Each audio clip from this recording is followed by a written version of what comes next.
Strategy मेरी यही थी कि बिगनिंग से ही कंसिस्टेंटली पढ़ना, कि जैसे ही हमने फाउंडेशन दिया था पिछले साल जून में, तो उसके बाद 10 दिन में हमारी क्लासेस चालू हो गई थी। तो क्लासेस स्टार्ट होते ही शुरुआत से ही जो क्लास में पढ़ाया जा रहा था तो उसको रिवाइज करते रहना घर पे, और साथ में बड़ाला क्लासेस ने टेस्ट सीरीज़ हमारी ली थी, तो टेस्ट सीरीज़ को कंसिस्टेंटली उस पर ध्यान देते रहना, उसके हिसाब से पढ़ना। फिर एंड में जो मॉक टेस्ट के पूरे प्लानर्स थे तो उस वाइज हमने पूरा उसको फॉलो किया, उस वाइज ही हमने पूरे कोर्स किया है।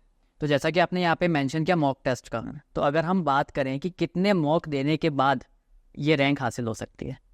जैसे हमारे हर सब्जेक्ट के 3 मॉक टेस्ट हुए थे, तो यानी टोटल 18 मॉक टेस्ट दिए थे हमने पूरे जनवरी से लेके अप्रैल तक, तो उन्हीं की बदौलत आज मेरी रैंक आई है। अगर हम बात करें कि आपने जैसे कि बडाला क्लासेस से कोचिंग ली है, तो आप क्या प्रेफर करना चाहोगे अगर कोई आपसे एडवाइस लेने आता है कि ऑनलाइन क्लासेस में उसको जाना चाहिए या offline classes?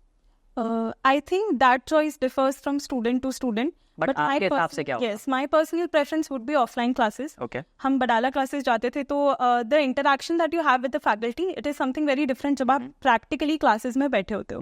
Also, sometimes we tend to lose focus class में.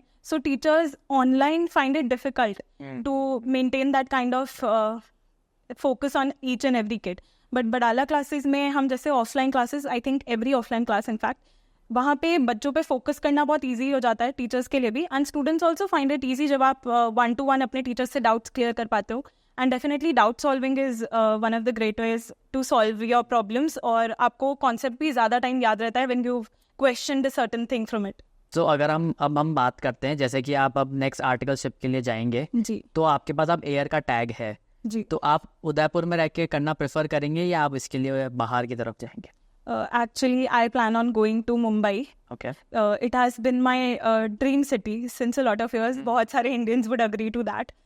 तो Mumbai for me has been like a dream. It is something I think कि बहुत अच्छा exposure मिल जाता है if you leave your comfort zone and move out.